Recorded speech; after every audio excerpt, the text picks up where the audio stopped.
कौशल्या देवी के दो बेटे थे। बड़े बेटे का नाम आलोक था और छोटे बेटे का नाम शेखर था।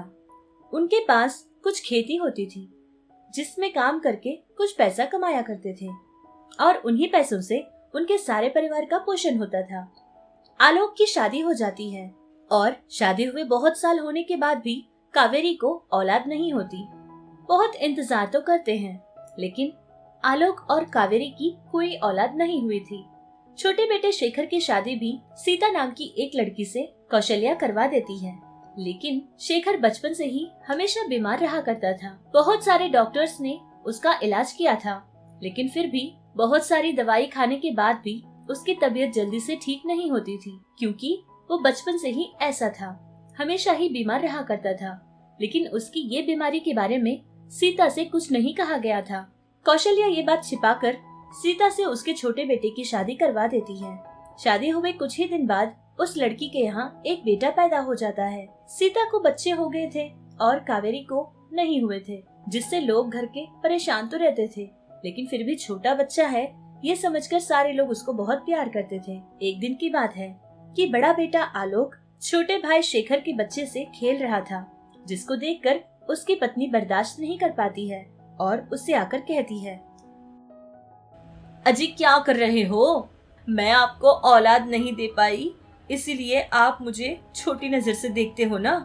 हाँ, मैं सब जानती हूँ, आप सारे लोग मुझसे बहुत नफरत करते हो, लेकिन आपको तो मुझसे प्यार करना चाहिए ना। लेकिन आप भी आपके छोटे भाई के बच्चों को लेकर प्यार करते हैं, उन्हीं को लेकर सारा दिन गुजार देते हैं। मेरे लिए तो आपके पास वक्त ही नहीं है। मैं आपको औलाद नहीं दे पाई, इसी कारण आप ये सब कुछ कर रहे हो ना। मैं सब समझती हूँ। अरे कावेरी, ये तू कैसी बातें कर रही है? बेचारा छोटा सा बच्चा है और इतने समय बाद हमारे घर में एक औलाद हुई है ना। अब भाई का बेटा हो, मेरा बेटा हो, एक ही तो बात है। परिवार एक है तो हमें ये सारी बातें अपनानी पड़ेगी। कावेरी, तू ऐसी कुछ भी सोच मत ला, ठीक है? अपना दिमाग शांत रख। इस तरह आलोक अपनी पत्नी को पूरी तरह से समझाने की कोशिश करता है और फिर उसकी पत्नी भी उसके सामने तो ऐसे बर्ताव करती है जैसा उसकी बात वो सुन रही होगी, लेकिन असल में तो कावेरी को घर के कोई भी सदस्य से कोई प्यार नहीं होता था। सारे सदस्यों को देखकर हमेशा चिढ़ती रहती थी और इधर सीता को हमेशा बहुत सारा काम दिया करती थी, जिससे बेचारी सीता बहुत ज्यादा काम करती रहती थी। इतना काम उसको दिया करती थी कि उसके छोटे से बच्चे को संभालने का भी वक्त उसके पास नहीं होता था। और तो और बड़ी बहू कावेरी का बर्ताव कुछ अलग ही होता था। इधर सीता को भी काम देती और उधर अपनी सास को भी कोई न कोई काम दिया करती थी, जिससे सारे लोग घर के बहुत परेशान होते थे, लेकिन कोई उसको कुछ नहीं कहता था। एक दिन की बात है कि शेखर फिर से बहुत ज्यादा बीमार हो जाता है और चारपाई पर ही लेटा रहता है। घर के सारे कामों से परेशान सीता अपने छोटे से बच्चे को भी संभाल नहीं पाती थी और इधर पति का भी पूरा ख्याल नहीं रख पाती थी, जिससे बहुत ज्यादा तंग हो जाती है और घर के सारे लोगों के सामने कह पड़ती है, माँ जी, आपने मुझे धोखा दिया है। माँ जी, मेरे पति हमेशा बीमार रहते हैं, आपने ये बात हमसे बताई क्यों नहीं और इस बात को राज की तरह रखकर मुझसे शादी क्यों करवाई? मैंने फिर भी इन सब चीजों को अपना मान लिया था और फिर अपना सारा काम भी मैं अपनी तरीके से करने लगी, लेकिन मेरी सहायता कोई नहीं करता। घर का सारा काम भी मुझे ही करना पड़ता है और मेरे बीमार पति का ख्याल भी मुझे ही रखना पड़ता है और इस बच्चे को भी तो मैं ही संभालती हूँ ना। नहीं माँ जी, अब ये सारी चीजें मुझसे और बर्दाश्त नहीं होती। मैं इस घर को छोड़कर मेरे बच्चे को लेकर मायके चली जाऊंगी। अरे सीता, ये तुम कैसी बातें कर रही हो?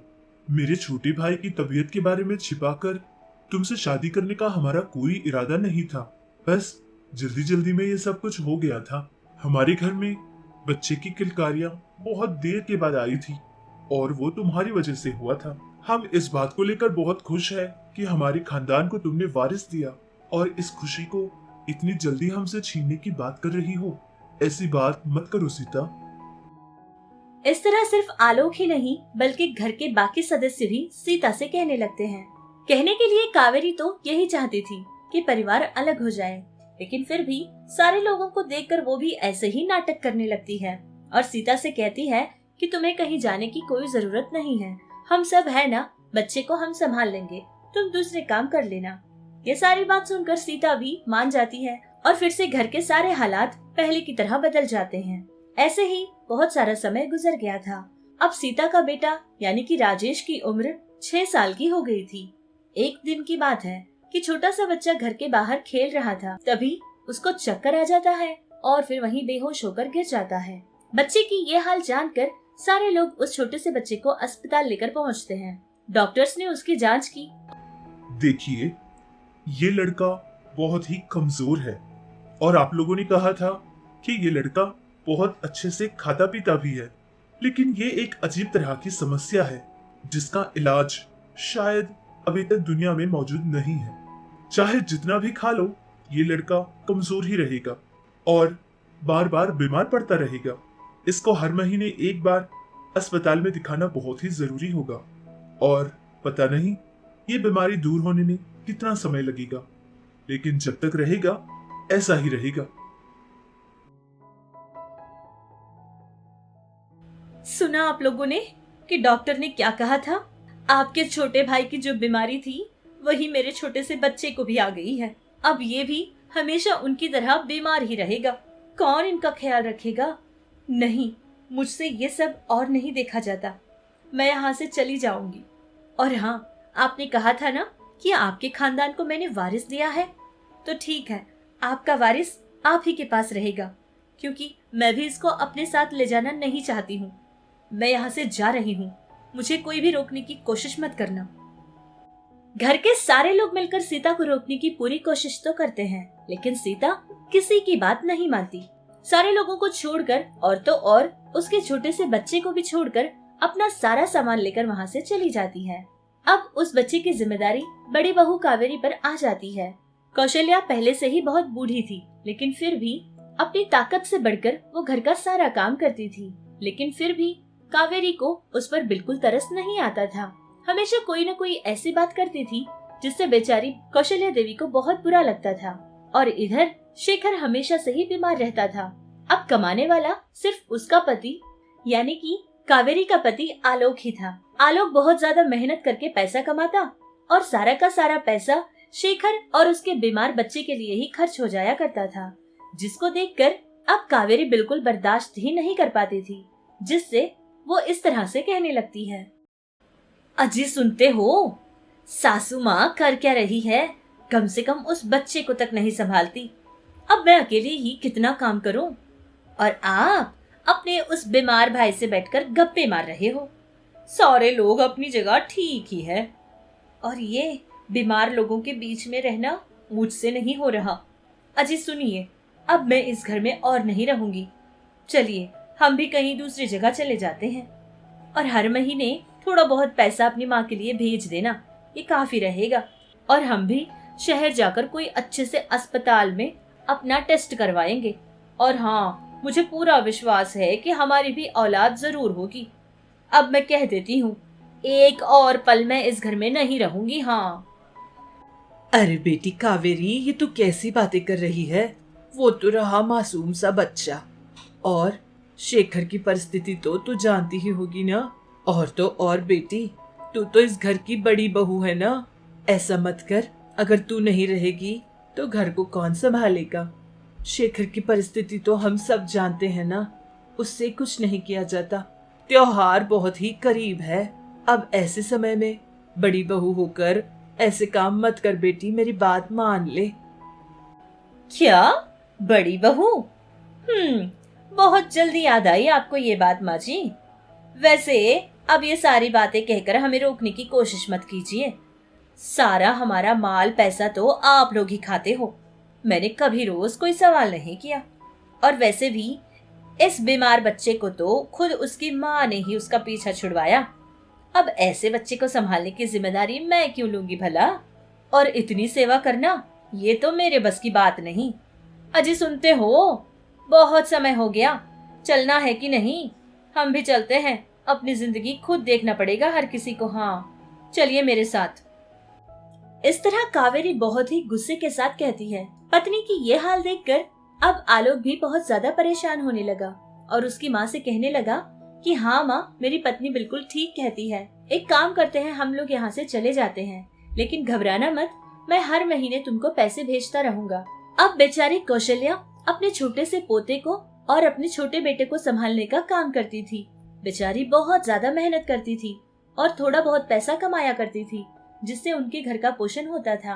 कुछ साल तक तो उसका बड़ा बेटा यानी कि आलोक पैसे भेजा करता था, लेकिन पता नहीं क्या हुआ, अचानक ही उसने पैसा भेजना भी बंद कर दिया था, जिससे कौशल्या देवी बहुत ज्यादा परेशान होने लगी। एक बार की बात है कि उसका छोटा बेटा शेखर बहुत ज्यादा उठाने के बाद भी वो उठ नहीं रहा था, जिससे अपने बेटे को उठाने की उसने कोशिश की थी। तब जाकर कौशल्या देवी को ये बात समझ आई थी कि उसका बेटा शेखर तो भगवान को प्यारा हो चुका है, जिसको देखकर वो बहुत ज्यादा रोती है और बहुत ज्यादा घबरा भी जाती है। उसका छोटा बेटा अब इस दुनिया में नहीं है, ये बात उसके बड़े बेटे को पता चलती है, लेकिन फिर भी उसका बड़ा बेटा आलोक घर नहीं पहुंचता। इस बात को लेकर कौशल्या देवी और ज्यादा दुखी हो जाती है। अब कौशल्या देवी के साथ उसका छोटा सा यानी कि 10 साल का पोता उसके साथ रहता था, जिसको पूरी तरह से माँ बनकर पालने लगी और उसके लिए बहुत ज्यादा मेहनत करने लगी। उनकी जिंदगी ऐसे ही चल रही थी कि एक बार की बात है, सारा गांव बहुत ही ज्यादा चमक रहा था और बहुत खूबसूरत तरीके से लोग अपने अपने घरों को सजा रहे थे और घर के आंगन में रंग बिरंगी रंगोली बनाई हुई थी, जिसको देखकर छोटा सा बच्चा बहुत खुश हो जाता है और अपनी दादी के पास आकर पूछने लगता है, दादी दादी, सारे घरों के सामने ना रंग बिरंगी रंगोली बनी हुई है दादी। तुम्हें पता है कितना सुंदर लग रहा है सारा गांव। तो हमारे घर के आगे रंगोली क्यों नहीं है दादी? हम क्यों नहीं रंगोली मना रहे हैं? बेटा, दरअसल बात ये है कि मकर संक्रांति आने ही वाली है। सारे किसान सूर्य देव की पूजा करते हैं और उनका आशीर्वाद लेकर नई फसल अपने अपने खेतों में उगाते हैं बेटा। और ये त्योहार पूरे 3 से 4 दिन तक चलता रहेगा, लेकिन भगवान ने हमारे नसीब में ये नहीं लिखा है बेटा। हम बहुत गरीब हैं ना, ये सारी खुशियां मैं तुझे नहीं दे सकती। मुझे माफ कर दे मेरे बच्चे। इस तरह कौशल्या देवी अपने पोते को सारे त्योहारों के बारे में समझाने लगी। हर त्योहार की एक कहानी बताने लगी। इन सारी कहानियों को सुनता हुआ राजेश बहुत ज्यादा खुश हो रहा था। अब मकर संक्रांति के लिए कुछ ही दिन बाकी थे। गांव के सारे लोग बहुत ही धूमधाम से सारी तैयारियां करने लगे, लेकिन इनकी परिस्थिति बहुत ज्यादा ही कमजोर थी, यानी कि बहुत ज्यादा गरीब थे, जिससे ये सारे काम नहीं कर पाते थे। छोटा सा बच्चा राजेश गांव की ये सारी खूबसूरती को देखने के लिए एक बार गांव में चला जाता है।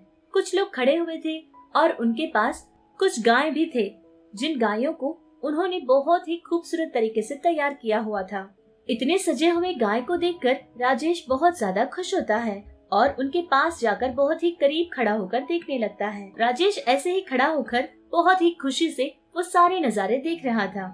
राजेश को ऐसे देखकर वहाँ का एक आदमी उसके पास आता है और राजेश से सवाल करता है, अच्छा, आप लोग हमारे घर भी आओगे? लेकिन आप लोग हमारे घर आओगे तो आप लोगों को देने के लिए हमारे पास कुछ नहीं है। मेरे घर में सिर्फ मेरी दादी रहती है और मैं रहता हूँ। तुम्हें पता है, हम लोग बहुत ज़्यादा गरीब हैं, हमारे पास कुछ नहीं होता। और तो और मैं भी हमेशा बीमार रहता हूँ, मेरी तबीयत कभी ठीक ही नहीं रहती। तो हम त्योहार कैसे मनाएंगे? मैं नहीं जानता कि भगवान हमारे साथ ऐसा क्यों करते हैं। इस तरह छोटा सा बच्चा अपनी सारी कहानी बताता हुआ आंखों में आंसू के साथ बात करने लगता है। उस छोटे से राजेश की ये सारी कहानी सुनकर उस आदमी को भी उस पर बहुत ज्यादा तरस आ जाता है। उसके पास एक मिट्टी का मटका था, जिसको लेकर वो राजेश को अपने पास बुलाता है और उससे कहता है कि तुम्हारी सेहत के और फिर तुम्हारे घर के सारी समस्याओं का परिष्कार मेरे पास है। मेरे साथ आओ, मैं तुमको बताता हूँ। देखो बेटा, हम इसको ना रंग बिरंगों से सजाते हैं। चलो, तुम और मैं दोनों मिलकर इस मटके को रंग बिरंगी बनाएंगे। देखो बेटा, तुमने कहा था ना कि तुम लोग बहुत गरीब हो और तुम्हारे पास कुछ नहीं है। असल में गरीबी अमीरी कुछ नहीं होती। जिंदगी अच्छे से जियो, आगे वाले को कभी दुख न पहुंचाओ। इससे बड़ी जिंदगी और इससे अच्छा त्योहार इंसान के लिए कुछ नहीं होता। जितना भगवान ने हमको दिया है उसी में खुश रहना इंसान को सीखना चाहिए। बड़ों की बात मानना और बुरे कामों से बचना। ऐसे अच्छे अच्छे काम करोगे तो अपनी जिंदगी में खुश रहकर जी पाओगे। अरे वाह, देखा बेटा तुमने, तुमसे बातें ही कर रहा था कि इतने में इसका सारा काम हो चुका। देखो ये रंग बिरंगा मटका कितना खूबसूरत लग रहा है। देखो बेटा, इस मटके को तुम अपने साथ अपने घर ले जाओ। एक राज की बात बताऊं, ये मटका एक जादुई मटका है। इससे तुम जो भी मांगोगे वो तुमको सारी चीजें दे देगा। ये बात किसी को बताना मत। और हाँ, इसका इस्तेमाल संभल कर करना, कहीं टूट न जाए, ठीक है? इस तरह वो आदमी उस रंग बिरंगे मटके को राजेश के हाथ में दे देता है और ये समझाता है कि उस मटके का इस्तेमाल कैसे करना चाहिए। मटके को लेकर बहुत खुशी खुशी राजेश अपने घर पहुंचता है और सारी बात अपनी दादी से बताता है। छोटा बच्चा है, कुछ भी कहेगा, ये सोचकर कौशल्या उसके पोते की बात पर विश्वास ही नहीं कर रही थी। लेकिन वो छोटा सा बच्चा बार बार यही कह रहा था, जिसकी बात सुनकर उसको लगने लगा कि एक बार कोशिश तो करके देखते हैं। इतना सोचकर रंगोली बनाने के लिए रंग बिरंगे रंग उस मटके से मांगते हैं। जैसे ही उन्होंने वो रंग मांगे थे, सारे के सारे रंग उस मटके के अंदर से आने लगे, जिसको देखकर कौशल्या देवी एक ही बार में चुप हो जाती है और बहुत ज्यादा हैरान रह जाती है। फिर बहुत ज्यादा खुश भी होती है। अपने लिए नए कपड़े मांगते हैं। जैसे ही उन्होंने ऐसे मांगा था, सारे लोगों के लिए नए कपड़े आ जाते हैं, जिसको देखकर कौशल्या देवी और राजेश और भी बहुत ज्यादा खुश होते हैं। धीरे धीरे घर का सारा सामान कौशल्या देवी मांगने लगी और वो मटका उनको देने लगा। अब घर में सारी की सारी चीजें बिल्कुल नई और बहुत ज्यादा चमक रही थी। अपना घर देखकर कौशल्या देवी बहुत ज्यादा खुश हो रही थी। जैसे ही मकर संक्रांति का दिन आया था, उनके घर के आगे उन सारी खूबसूरत गाय को लेकर कुछ लोग आ जाते हैं, जिनको देखकर कौशल्या देवी और राजेश बहुत सारी मिठाइयाँ, उनके लिए नए कपड़े भी देते हैं और उनकी मन लगाकर पूजा भी करते हैं। सारे उपहारों को लेकर वो लोग बहुत खुशी खुशी वहाँ से चले जाते हैं और उन दोनों को आशीर्वाद भी देते हैं। देखते ही देखते धीरे धीरे अब राजेश की तबीयत भी ठीक होने लगी। अब वो पहले की तरह बीमार नहीं पड़ता था, जिसको देखकर कौशल्या देवी बहुत ज्यादा खुश होती थी और इस तरह से उस जादुई मटके की सहायता से उन दोनों की जिंदगी बदल गई थी। अब उनकी जिंदगी में कोई चिंता या फिर कोई परेशानी नहीं थी। दोनों बहुत ज्यादा खुश होकर जीने लगे।